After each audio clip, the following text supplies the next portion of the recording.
Chris.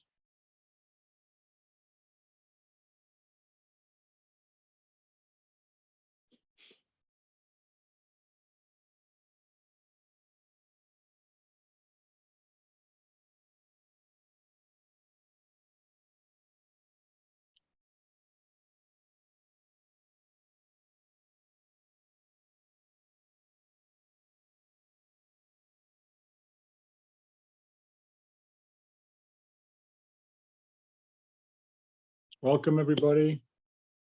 Good to see everybody. We'll just wait a couple, 1 or 2 minutes, just as people are coming in before we get started. Great to see you. Thanks for coming.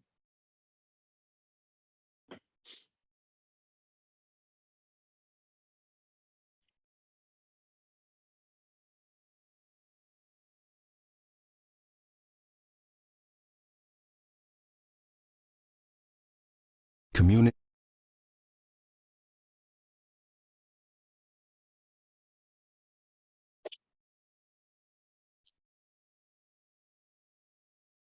Welcome, welcome.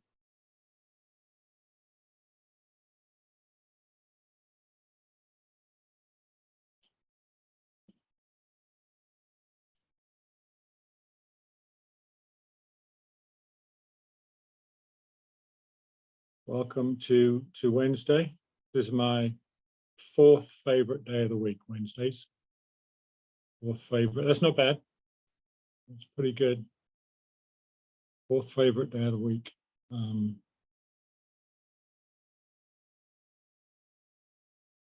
Good to see you. Thanks for coming.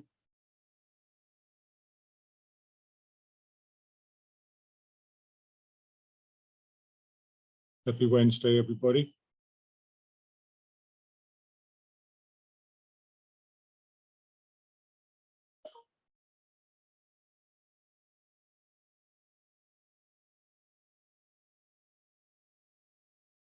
All right, we'll get started. A few more people will be joining us, but welcome everybody and thank you. Thanks for coming. Welcome back. If you're coming back, this is the 11th in our recovery science webinar series, sponsored by SAMHSA's Opioid Response Network through the American Academy of Addiction Psychiatry and in partnership with us at the Recovery Research Institute. Delighted that you're here. And just before we get started, I want to put you in the picture of what the Opioid Response Network is and what it does. And in that regard, Maya is going to play a very brief video. Address opioid and stimulant use and the overdose crisis. You can't overcome this alone, but we can, together, and we are. We are the Opioid Response Network, a coalition of 40 national organizations representing more than 2 million people. We serve all 50 states and 9 territories locally through our network of nearly 1,000 professionals working across prevention, treatment, and recovery. For state agencies, organizations big and small, and individuals working to address local needs, we bring training and education to bear on your efforts. We're here to help you help others through evidence-based support, all at no cost to you. For instance, the Opioid Response Network helped the Tribal College in New Mexico join forces with local organizations to develop a culturally appropriate prevention, treatment, and recovery training series for its students. In Rhode Island, we convened correction staff from 34 states to share how our program had reduced post-incarceration overdose deaths by more than 60% and supported them in their efforts to build similar programs in their home states. In West Virginia, we mobilized to help a clinic incorporate substance use disorder services into their practice, serving a faith-based community. We helped healthcare providers in South Dakota address barriers they face providing treatment services for their patients.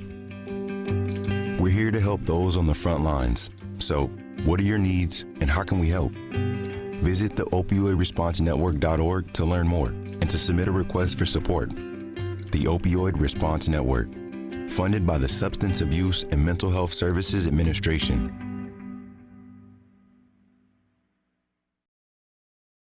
There you go. Thank you for paying attention to that. Hopefully that kind of gives you some idea of what the Opioid Response Network is and does. 40 partners around the country, 2 million people involved, really to spread the word about new treatments and to help people get training, help clinicians and programs get training to address the current substance use disorder crisis vis-a-vis opioid stimulants and other drugs as well. If you go to the website opioidresponsenetwork.org, you can put in a request for technical assistance or training on any aspect for free. So you can get technical assistance and training for free through SAMHSA, through this network. So it's a great freebie. Please let other people know if you know of people in need. Could be private practitioners, other programs that could benefit from any kind of training to help address these current crises we're suffering from regarding substance use and substance use disorders. So having said that, next slide, Maya. Community. This is, as I mentioned, we won't put you through that again. So this is number 11 in the series. You can see here we've had an array of topics already in this series. You can access any of these. These are all archived, so you can access any of these former topics through the website. View them at your leisure. We've got a vast array of content on all different aspects of recovery and recovery support service science regarding treatment and treatment supports for these disorders. Next slide. And just before we begin today's webinar, which I'm excited to tell you about in a second, we've got a quick poll for you. Here we go. So if you could just take a minute, please, to fill this out. This helps us to address the needs of our stakeholders, know who you are and how we can best help you. So you could just take a minute to fill this out.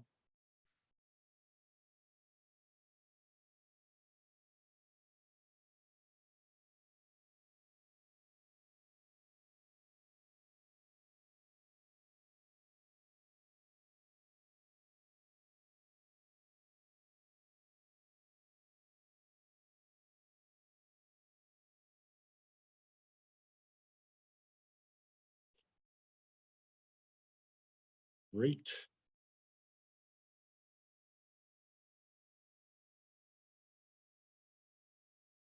Very good. Hopefully that was pretty straightforward. Thanks for doing that. And do we show the results? I can't remember, Maya. Yeah, I can end the poll and share the results right now. We're at about 81%. So thanks. Okay, fantastic. Yeah. I'm sorry, I'm not able to. Oh, never mind. I think it just submitted. Well done. Thanks for persevering. As you can see, this is just who's here.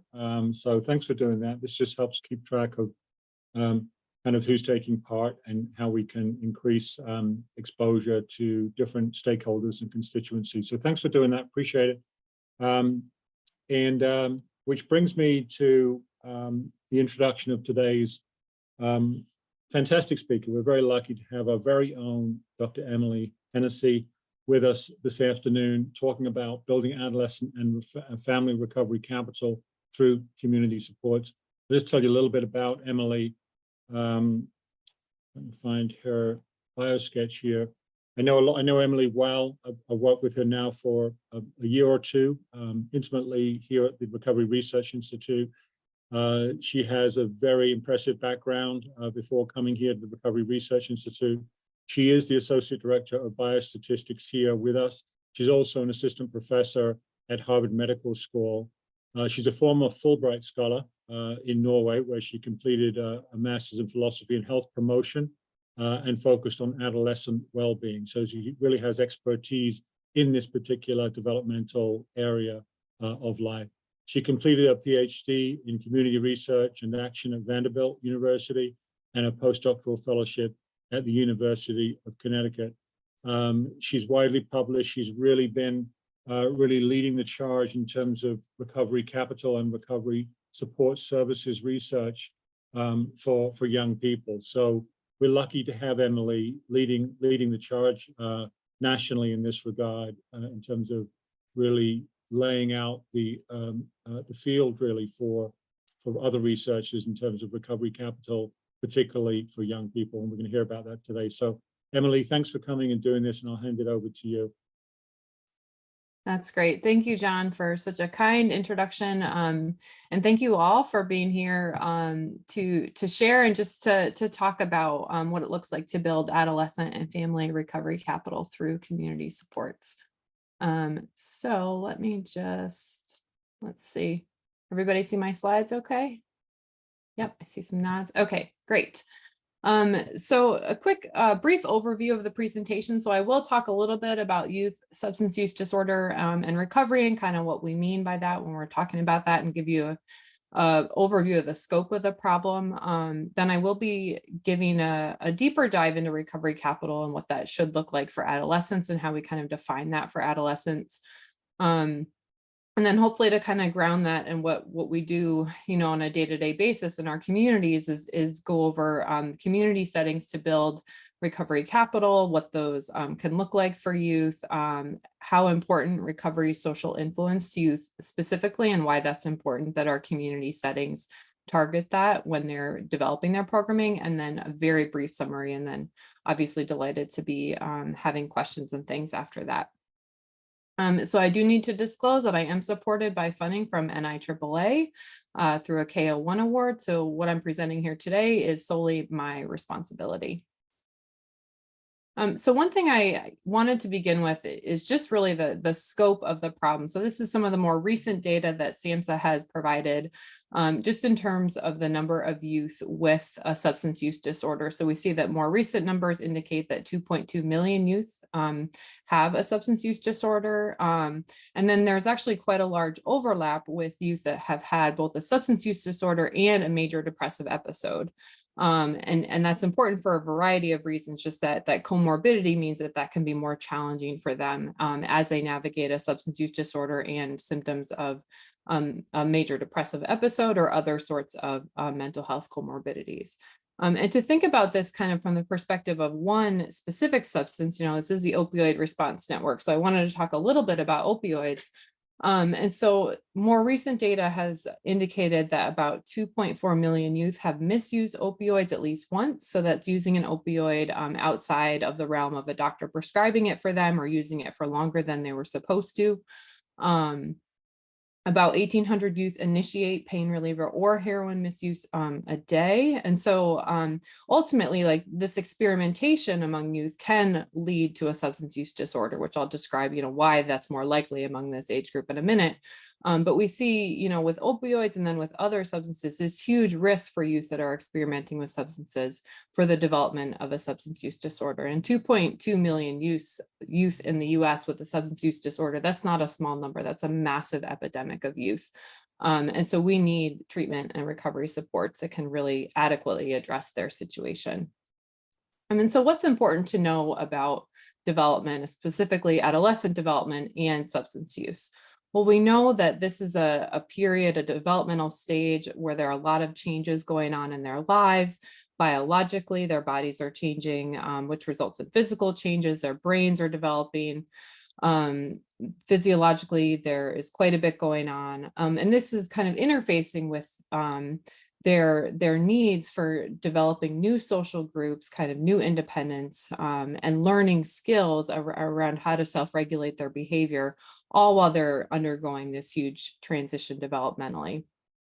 And so research has demonstrated during this time, there is this heightened vulnerability for youth to both experiment with substances, and then as they're experimenting with those substances, that increased vulnerability can lead, can more likely lead to their habitual use of those substances, resulting in a substance use disorder.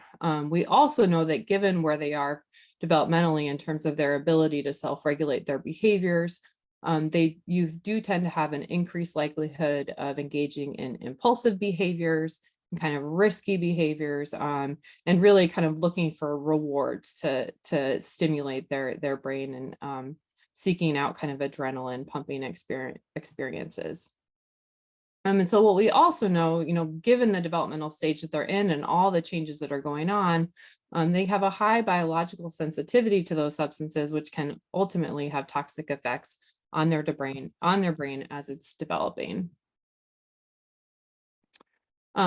And so while all these things are going on, adolescents are in this phase of really seeking out who they are as individuals, and who they are kind of in the world around them. And so they're oftentimes, whereas when they were younger, really looking to their family and their parents for support and guidance, they're now starting to look to those outside them in their immediate social networks, those folks that they've chosen to spend time with versus folks that they may have been forced to spend time with when they were little.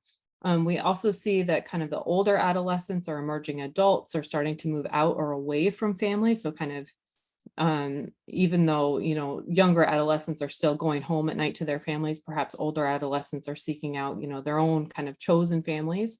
And what can be risky about this phase is that now they're tending to rely more on their external kind of peer social networks for support and approval. And there's some research to indicate that adolescents perceive that others use substances more often than they do, and that can result in them engaging in more substance using behavior. And so they're really looking to their peers for advice, support, and approval on what kinds of behaviors are going to engage in. And peer networks oftentimes at this age may reward kind of more risky, more exciting decisions. So there's lots going on that can kind of lead to one initiating substance use, and then once initiating it, continuing to engage in it and having a substance use disorder response. And so, once folks are in that experience of having a substance use disorder and then trying to address it, what becomes complicated with youth is that oftentimes they're using multiple substances or perhaps a broader array of substances. So there may be more consequences as a result of the mixture of different substances, and it may also be harder to treat and to figure out which is kind of the initial primary substance that they're using that's causing the most problems, but how to reduce kind of all substances as you're working through that. They may also experience kind of more serious problems or consequences as a result of some substance use, but they might not meet diagnostic criteria, which means when they're seeking out treatment or kind of being forced to engage in treatment, it can make it difficult to get insurance coverage for some things. And then we know even with successful treatment episodes, youth have reported that they've returned to substance use due to the social pressures of the environment around them, which can make it very difficult. You send them off to treatment, you think it's successful, they come back to their home environment, and they're surrounded by those peer networks that may be risky. And that there's that huge social pressure there, despite the existence of evidence-based treatment. And so what we've seen in the literature, in the research literature especially, is that initial kind of acute clinical intervention is not always going to be successful. And even if it is, it's not necessarily enough to prevent a subsequent return to using substances. And we know that this picture becomes a lot more complicated and difficult to navigate for youth that do have any sort of comorbid mental health condition or justice involvement. And that could be justice involvement due to their substance use or kind of related consequences. And given that, between 20 to 60% of youth experience some sort of comorbid mental health condition and substance use disorder, and that just under half of youth with high substance use have justice system experience, there's a real need to think about kind of the multiple complex needs of these youth as they're engaging, not just in the treatment experience, but also in the kinds of recovery support services that they have once they exit that clinical episode. And so here's where we come to recovery capital, right? I've talked a lot about negatives and risks and barriers to positive youth development, but it's really important from my perspective to consider the youth experience from a positive lens, from a lens of recovery capital. And so recovery capital is a theory that was developed in the 90s by some sociologists that really examined this among some folks who had become what we call natural recoverers. So they had recovered from a substance use disorder without formal treatment. But since then, it's been studied in a variety of settings. And what it represents are the total number of resources that one could use to overcome dependence on a substance.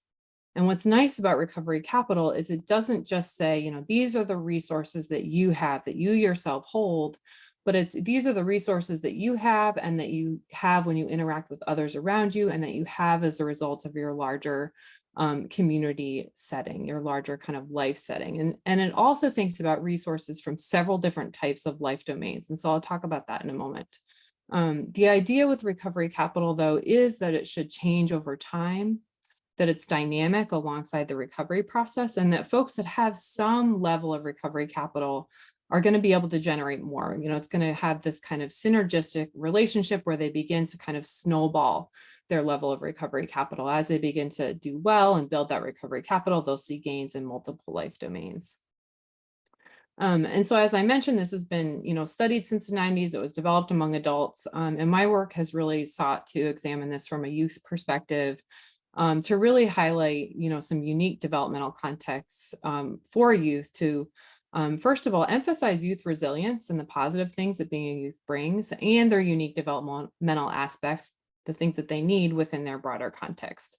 And so the recovery capital for adolescents model follows a traditional kind of recovery capital domains in terms of human, financial, social, and community recovery capital, but there are specific factors that kind of differ for adolescents versus adults within these 4 domains.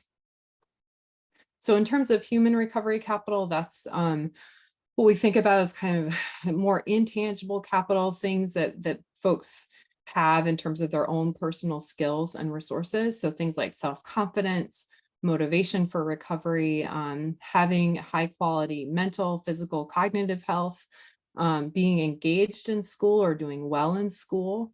And so just kind of some of those internal strengths. And for some folks, that will also be spiritual beliefs or connection to a faith community. For adolescents, that picture gets a bit murkier because some adolescents really don't want to be spiritual. But for those that do align with a kind of a religious mindset or faith tradition, those spiritual beliefs can be a source of human recovery capital for youth. The next piece of kind of internal recovery capital or individual recovery capital, I should say, is financial recovery capital. And so these are really more the tangible assets that one has to support their recovery experience. So material things. So things like to what degree do they have safe home environment where they can get enough sleep, have enough food to eat, things like that. Because youth are oftentimes still living with a family member or caregiver, their access to tangible resources really is going to be dependent oftentimes on the status of that caregiver. So whether or not the caregiver is employed and can provide adequate housing, food, shelter, access to treatment through health insurance, access to kind of regular clinical care through health insurance, as well as transportation, right? I mean, I know with COVID, everything was remote, but before COVID, and it seems like after COVID, you know, people are going places, and treatment and recovery support settings are things that people need to get to. And if you're a teenager that doesn't have a license or lost your license and doesn't live in a city where there's bus transportation, these are all kinds of areas of recovery capital that need to be considered when kind of trying to put together a picture of what sorts of supports they have for their recovery journey. Next, we move on to kind of the broader kind of inter-individual level. So person's social recovery capital, that's resources that are gained through relationships with other people. And so for youth, that's going to be thinking about, you know, who are their friend and peer networks? Are they sober and are they supportive of that person's recovery? As well as kind of separately and uniquely, do they have a supportive and structured family that wants to support their recovery experience? Is it a sober home environment or not? And along the lines of building social recovery capital, are there developmentally appropriate groups that tap into adolescents' need to belong and need for a little bit of excitement and risk that doesn't involve substance use that they can get engaged with? Because this is really how they're going to begin to build these new relationships. And so ultimately, to be able to build strong social recovery capital for youth that may not have a sober and structured kind of family environment or peer environment in the, you know, in the height of their addiction experience, what we need is strong community recovery capital. And so this, could look differently depending on the community, but some examples are, the ability to find a developmentally appropriate recovery sponsor for a youth, or programs like alternative peer groups, young persons meetings, whether or not there are educational supports in their community specific to recovery, like a recovery high school or a collegiate recovery community if they're a little bit older. And alongside those programs, really, is there a culture that supports one being in recovery, one having a recovery identity? What's the larger perceptions of the substance use among those around them in their community? And so those kind of more like cultural or really kind of contextual issues are going to be important to one's ability to engage in services at their community level that can ultimately help to support their social recovery capital growth. And so there's been some theoretical work in this area around how one can change their social network and their social identity throughout the recovery process. And so this is all within the context of recovery capital and barriers to recovery that I was just talking about, but kind of gets more at the group level. And so what these theories have suggested is essentially that, when a person is in an active using phase or kind of the height of their addiction, they likely have some groups in their life that aren't using substances, right? They maybe have some friends or family members that they've known for a long time that don't use substances, and they're part of their lives. But during the time when they're using, the folks in their networks that are using substances, they may not be the biggest group, but they exert the strongest influence on that person's behavior, because that's where they feel like they belong. And those are the kinds of things that they're engaged in. And so that group, the using group, if you will, is going to have a strong influence on our behavior. And what's been proposed is that as someone, initiates the treatment process, comes out, is in kind of that early recovery phase, and perhaps are sent, kind of back to their communities, if you will, they'll still have a mix of groups, but hopefully as a result of that treatment experience and linkage to a recovery group, they've built a new recovery group. And perhaps their connection to that using group has lessened, so that you still see a mix of using, non-using groups in their network, as in kind of this middle part of the figure, but there's going to be more of a balance there for that individual. And ultimately, the goal would be for them in stable recovery to have a mix of those non-using and recovery groups. And perhaps they're still going to be around folks that are using substances, but the groups that are going to exert kind of the most influence on their behavior, on who they think they are in the social world, will be those non-using and those recovery groups. So that's kind of the goal in terms of thinking about what social network change could look like during one's recovery journey to ultimately support the recovery in the long term. And so that brings us to these community settings to build youth recovery capital. And so I just give these two examples here. The recovery high school example, which I think Dr. Finch had spoken about in an earlier ORN. So if you're interested, go back and look up that recording. But today I will be talking about alternative peer groups and how these can be used to build not only youth recovery capital, but also family recovery capital, which I think is oftentimes forgotten about when we're focused on one specific population. We forget about the folks that are also impacted around that person experiencing addiction. So for those who don't know, alternative peer groups, there is an association of alternative peer groups, and this is kind of the model that they've put out around the types of components that APGs should have.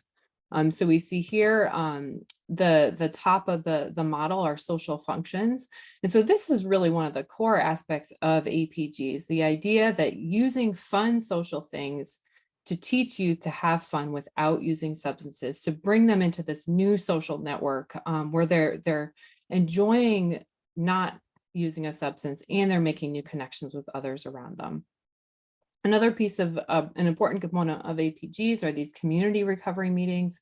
So it brings people together that have had a similar experience to talk about their recovery journey and work through things together. That can be a really important component. It's separate from the social function. So youth don't feel like the social piece always has to be around the recovery, even though they're with others in recovery. They can be doing those things kind of separately. Some APGs also have linkage to counseling or offer counseling themselves. Many will offer family support and family support services. some degree of psychosocial education, and skills training, life skills training, and then also case management. So ultimately, the APGs really, in seeking to enhance one's social recovery capital, are also tapping into all these other aspects that are important to youth and to their development and their recovery journey. And so just in terms, I'm a research scientist, so in terms of thinking about these as whether or not there's a strong evidence base, I can say that the evidence is still growing. I'm actively involved in some evaluations currently. But what we do know from qualitative and some ethnographic research is that it suggests that, APGs do provide developmentally appropriate services for youth that are seeking recovery. They're also described as valuable by youth and their families, and by youth that have gone through these programs and have looked back on their experience in these programs. And there's some, qualitative evidence to suggest that they do support the process of change that occurs during recovery. And so kind of linking APG activities with recovery capital, essentially the components of those programs and the activities that those programs engage in should lead to changes in human, social, financial, and community recovery capital. So if we think about the different ways that they could engage youth, just in terms of getting them connected to others, that could help build their motivation for recovery, which could help build their human capital and further engagement in the community. And so ultimately, we see the different aspects of the APGs potentially influencing the different sources of recovery capital to ultimately kind of lead to, improved socio-emotional functioning, increasing their school engagement, engaging in low risk social networks, and kind of, reducing substance use while kind of improving these other positive youth development goals. So today I am going to really focus on the social recovery capital aspect of APGs, as they are, very social in nature. And to do that, I wanted to highlight kind of the three primary recovery social influences that youth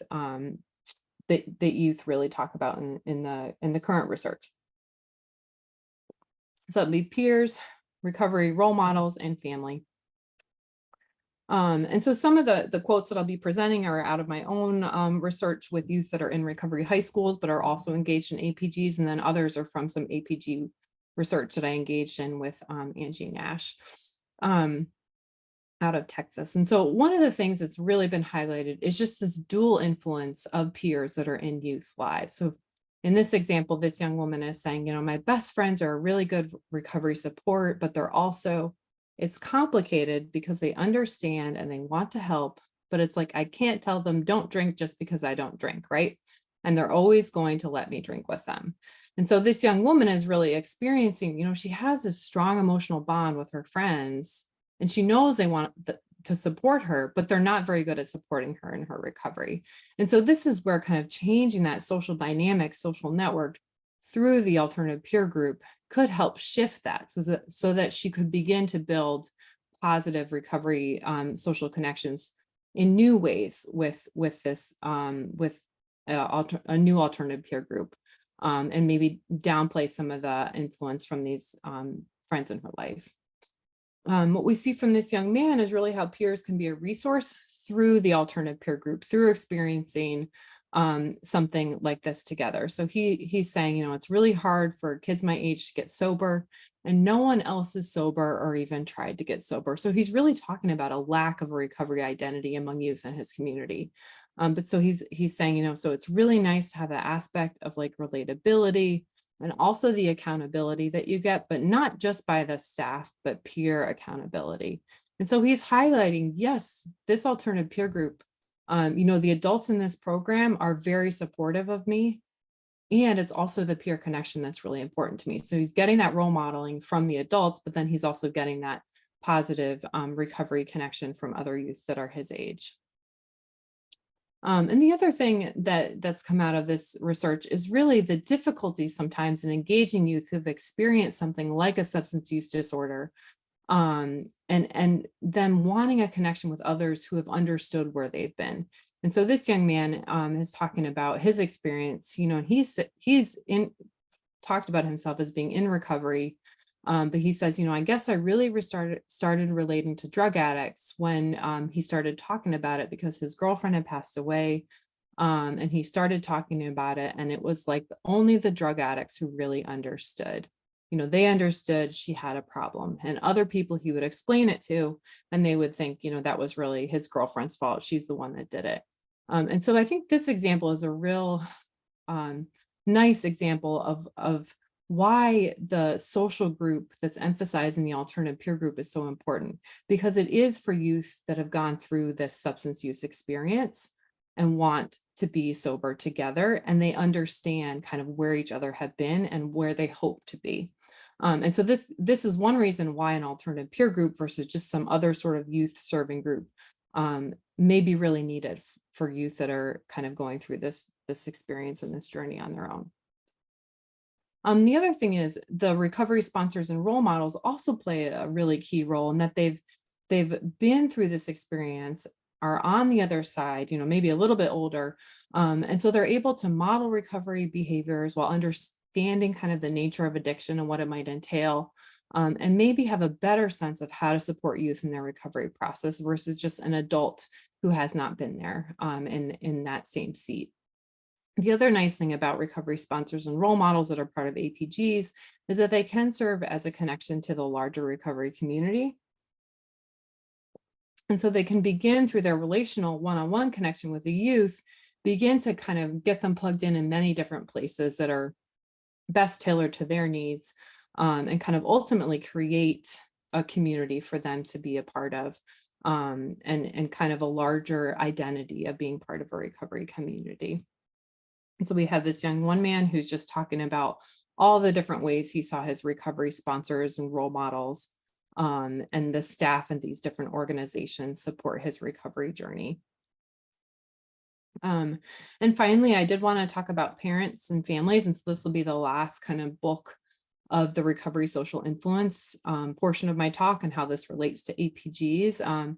And so what we've seen in the research of youth that are in recovery is that families and parents, there's often a very complicated dynamic there. So for some youth, they themselves are using, so they're not necessarily a great role model for stopping substance use. They may advertently or inadvertently provide access to substances, which again can be confusing when youth are told that they need to stop using substances, but they see a parent using or giving them access to those things. Oftentimes I've seen, I've read parents and talked to parents that have just said that they were in denial or they didn't realize the extent of the problem that their child was facing, which can be a huge barrier to seeking treatment.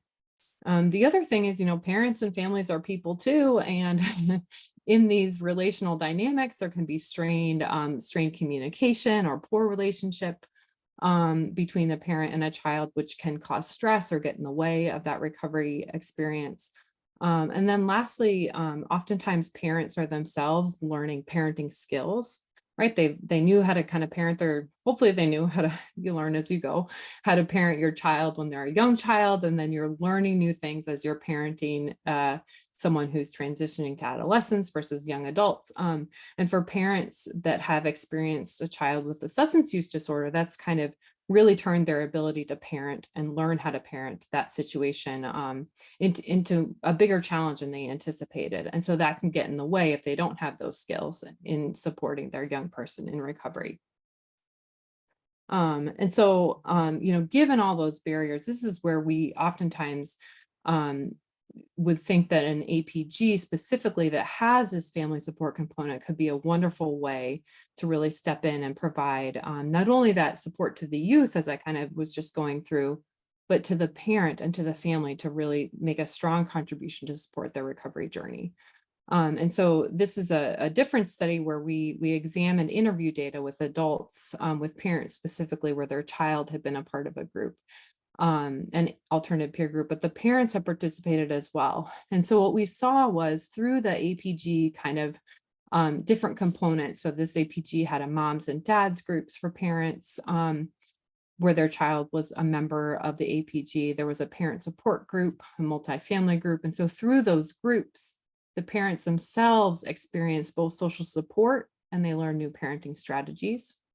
They were encouraged to attend the APG social events, which again kind of helped to build their social support and connection with other families that had gone through this experience, and also supported their ability to bond with their child. And the APG asked the parents to work through their own 12 steps, whether or not they were using substances. And in the experience of doing that, parents discussed, building this level of internal strength, as well as helping them kind of better understand the youth process in their recovery journey. And so what we found here was this, involvement in the APG by the parent required a parent to learn and to change alongside their child or in addition to their child. And they also really learn new parenting skills to kind of figure out where to let go and how to let go and let their child kind of take over that recovery journey. And so as a result of this involvement, what we found was parents talked about really feeling supported as a parent, learning those new skills for parenting, changing their home environment to make it one of sobriety, and ultimately a new relationship with their child, which seemed to build their own social recovery capital, which ultimately would support their youth in developing recovery capital. And so I just have a few kind of themes and quotes around the parent process that I wanted to share with you all. So for one, it's really important that the parents in this study talked about they were the ones that needed to initiate the process. It didn't really come from the child at first in this case, in starting at the alternative peer group. And so this mom is talking about they had visited an APG and her son said, I really don't think I want to go back to that place and be around the people like that. And she said, you mean the people just like you? And he didn't really have an answer for that. But the mom said, we just have to go. Our family's a mess. And so for this mother and for other parents, they had to initiate the process and accept some responsibility for that initiation to kind of kickstart the involvement in this recovery support group. And as they had done that, they also had to demonstrate some commitment on their own. They're asking their child to go and they needed to demonstrate that they were willing to do the work as well. And so this mom was talking about her child not being ready when she came in, but the mom was saying, we were attending all the meetings and I was taking my lunch break at work to pick her up, to bring her here. So the child felt some external pressure. But then once she got in with a group, talking and listening to the stories, that's what kind of really helped her daughter connect and kind of stay in the program after that initial kind of hump to get over and get engaged in the group. And this father was talking about his experience and he really emphasized, and I think this is not a new theme based on what I've talked about previously, but the APG actually treats the whole family, because you just initially, you see the kid as being the problem, it's their disease, you send them off and somebody fixes them, gives them a shot of something, they're fine. And so this dad says he remembers being initially sort of resistant to the whole process. Not that it wasn't a good thing, it was just like it seemed like, oh, this is a lot of work. And so several of the parents, suggested that, and it really emphasized, it's not just the child that's in this recovery process, it's the family together. And as a result of that, parents and families need quite a bit of support so that they can properly support their child and then themselves as well. And one of the other things that came out of this work was really just because it's a time of learning and change, having that new structure that the APG provided was actually a source of support for the family, because they kind of had this roadmap of steps to take and how to take them through the APG work. And so finally, the last quote I wanted to leave you with is really just the idea that when an adolescent engages in an alternative peer group, it's supporting their recovery, but it also seems to really help to develop the family's social recovery capital as well. And so this quote from this dad kind of sums it up nicely, because he says, the peer relationship of families is in telling the stories and hearing the stories. The shame actually tries, it tends to isolate me, and that's the last thing you need. And so telling the stories and being in the group actually produce the healing, because it comes from other people and there's a connection there.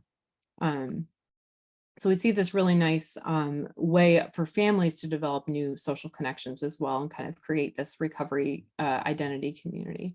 And so in summary, I want to emphasize using recovery capital as a lens to understand the youth recovery journey can help us better understand it, because it does provide a more holistic perspective. It doesn't just consider the young person on their own, but kind of considers how they are in their context, who they're interacting with, what that larger community support environment is like. Obviously, there's been years of research on kind of the social influence in addiction and recovery. And for youth, that's especially important given where they are developmentally. But it's also really important to think about parents and peers as different kinds of influences and supports, and the different ways that they can be supported to be that influence and support in a recovery journey. And so what we've seen is that, we really do need to create a recovery ready community system so that those supports are necessary and they're accessible.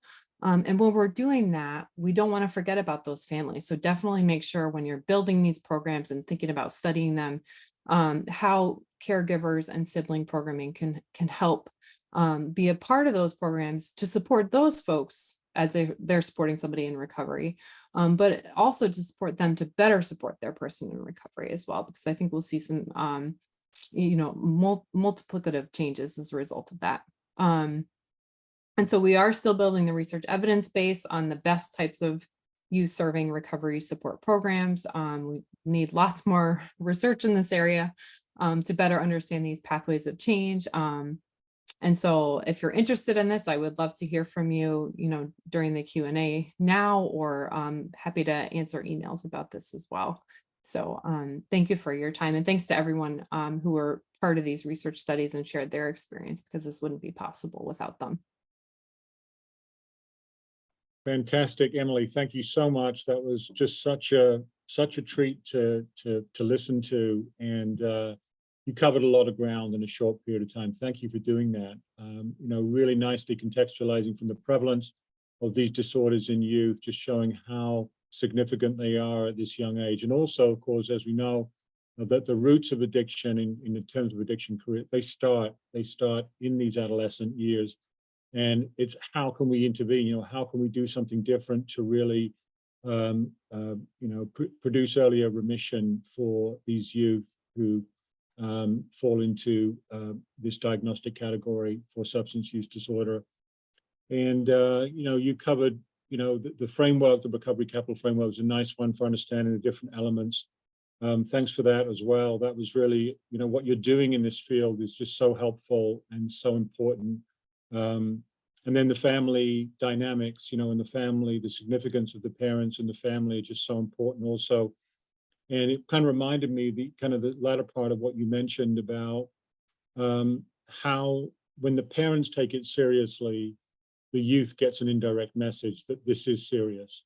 When the parents don't take it seriously, they're not getting that message. And I think that's really important for parents to hear, that if they take it seriously, the kid will. It reminds me of the craft interventions with adults, where when the dynamic shifts, when the partner of an adult with an addiction problem starts to get help, it starts to worry the addicted person, because they realize how much they're affecting their loved one, that they're actually getting help for themselves.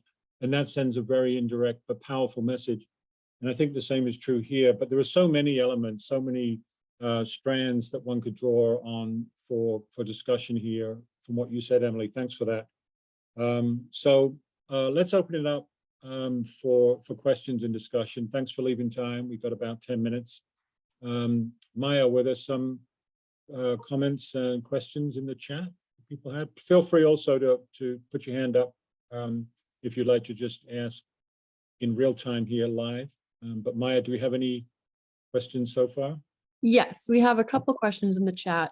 One came from Sunny, and they asked, how do we find APGs geographically? Is there an age limit? Oh, yeah.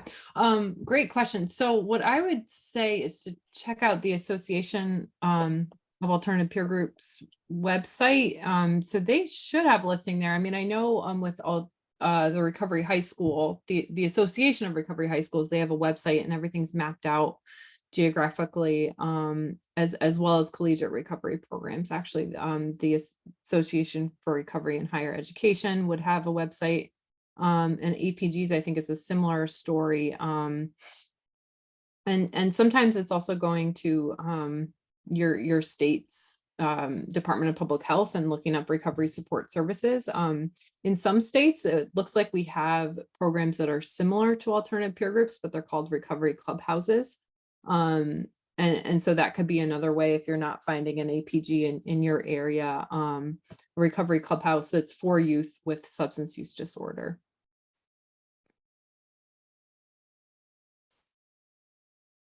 And then we have one more question in the chat.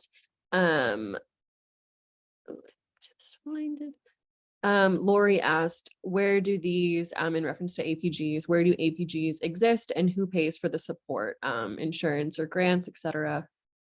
Yeah, no, it's a great question. So Brandon, I see, thank you for putting that link in the chat to APGs. Yeah, so I mean, the ones that I am currently studying are in the state of Massachusetts. There are several different states seem to have different levels of kind of APG supports. And so some of my research with Dr. Nash has been in Texas, where there's a nice kind of set of APGs for youth.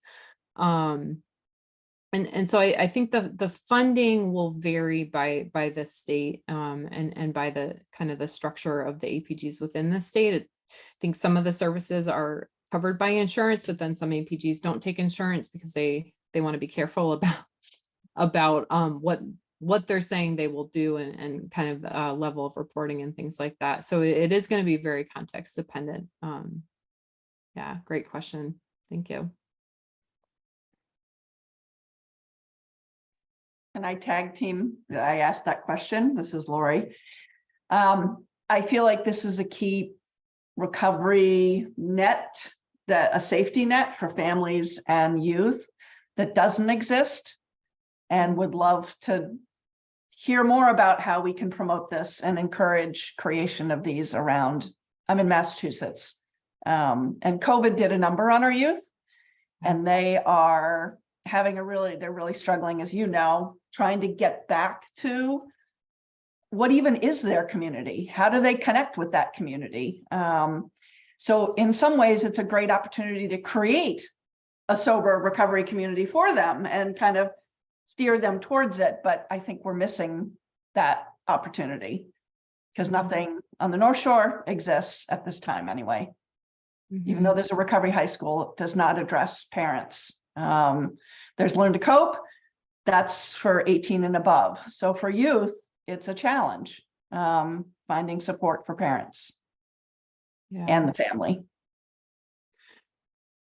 Yeah, no, I agree. I think it's really, I mean, it is really challenging because you do mention the recovery high school that's up there, but if folks just have that support during the day and it's just targeted to students, there's a lot of time where those recovery risks can just come into play and get in the way. Like, you know, then they're not going to be at school the next day. And so what happens then? Yeah, so we, the answer is always more research and more funding, which is not a great one. But I think, you know, to some extent, I think your question or your comment around engaging youth, I mean, that's really important, right? Because we have to figure out, you know, youth that have been engaged in the alternative peer groups, at least in Texas anyway, you know, really once they got into it, really loved going to it. And so I think talking with youth and figuring out what they want to be part of, what they want to be their new social connection in that recovery journey, that's going to be one of the first steps, is really figuring out, well, you know, that you can't just build it and they will come, right? There has to be a concerted effort to build something that they want to be engaged in. And I think APGs can do that, but it's working with their community to figure out what best suits the youth that are local to that community. Ronnie, I see you have your hand up. I do. Thank you.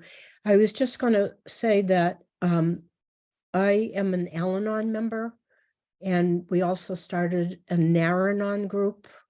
We're on Cape Cod. Some of these groups are everywhere, and they're very supportive of parents.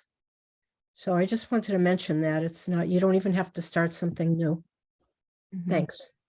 Yeah, thank you. Yeah, and I see Brandon mentioned as well that some are, I think it was Brandon, who kind of keeping an eye on the chat, but not really. Some of these groups are online as well, which could reduce the need to figure out how to make time, to travel somewhere and things like that. But it does seem, like some communities are really recovery ready and they kind of have everything in that continuum of care. And then other communities, it's just pockets of things that aren't well connected. And that, that really suggests we need kind of a transformational shift in how we think about supporting people and their families when they exit a treatment experience, because otherwise it's, they go to treatment, they come back out and they're not going to have that support to maintain their progress that they made during treatment. So. Maya, are there other questions in the chat? Jordan's got his hand up. Oh, great. Okay. Thank you, Dr. Hennessy, for your chat today. I always enjoy learning more. My question is thinking about community engagement and developing programs and also providing support to youth and families. Have you come across work that really is community-based, speaking really towards like community-based participatory work or youth participatory action research that may kind of check a couple of those different boxes? Yeah, it's a really great question, Jordan. Thank you. So I'm reminded of some work, maybe not in the addictions field, that has used community-based participatory research with young people to engage them around their experience, maybe of having kind of different identities and feeling conflicted in their environment. I'm not aware of that happening on the ground in recovery related research to youth specifically. And so I think there is a need there to go in, talk with youth in their community and engage them in a way that kind of uses their skills and their family skills to get at what some of these gaps are that we've talked about in terms of youth serving programs in the community. Yeah, so maybe a future topic for somebody to get funding for. We got another question here, a couple of minutes left. This is from Enid, can you address the more confounding variables such as the more disenfranchised groups, i.e. LGBTQ+ youth, homeless youth, marginalized populations, the challenge of utilizing this more optimistic model with this target population? Yeah, it's a really good question. So I think, So I think there's a couple different ways to go about doing this. So recovery capital is, a very optimistic model in the sense that it focuses on strengths. But the idea is to focus on those strengths in order to address areas of gaps or barriers. And so I think for youth that are, disenfranchised due to kind of the intersectionality of those different identities that were included in the comments or other identities, really focusing on the ways that there are gaps in the community level of supports and ways that communities, that's not an individual person level problem, it's a community structural kind of infrastructure problem.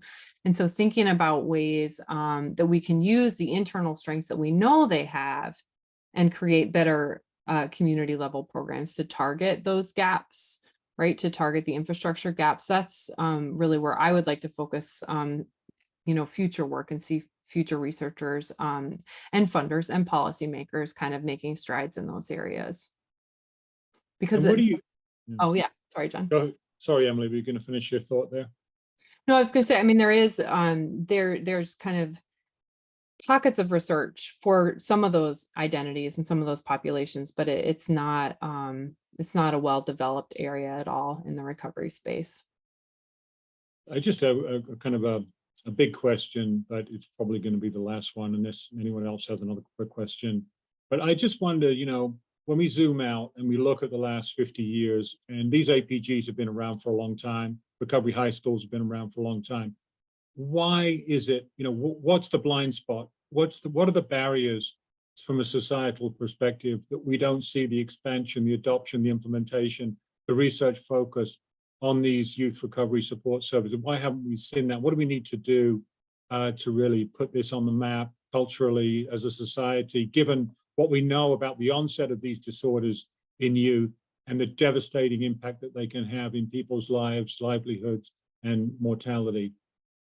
Yeah, Yeah, that is a big picture question. You know, I think what I would like to see and what's missing is really a concerted effort to collaborate across disciplines and break down the silos, right? Because you think about youth in their community and they're interacting with all these public serving systems, education, public health, you know, everything is separate. But what we need to really develop a recovery ready community for youth and for everybody is to begin to break down those silos and think creatively about ways to harness funding and current programs to tap into multiple needs and to address multiple needs from that perspective. You know, you think about recovery capital, it's strengths-based, it's holistic.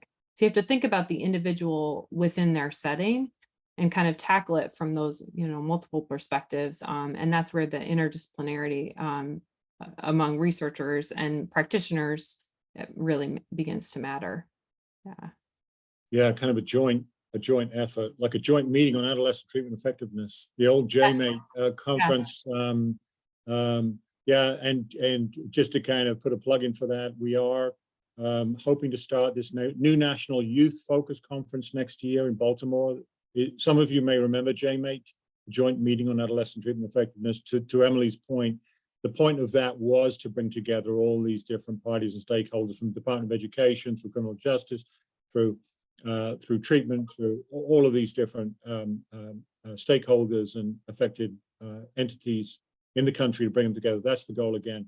But we are out of time. I just want to let you know our next webinar will take place on July 12th. We'll have Dr. Sarah Wakeman and Windia Rodriguez talking about recovery coaching in medical settings. So a very important topic there in terms of connecting the dots between our medical stabilization settings and our community services. Emily, let's thank Emily for just a great tour de force today. Thanks, Emily. Thank you. Thanks for having me. Yeah, thank you. And thanks everybody for coming. Join us next time, July 12th. Don't forget about the archived webinars on our website, recoveryanswers.org. And have a great rest of the day. Thanks, everybody. Thanks, Emily.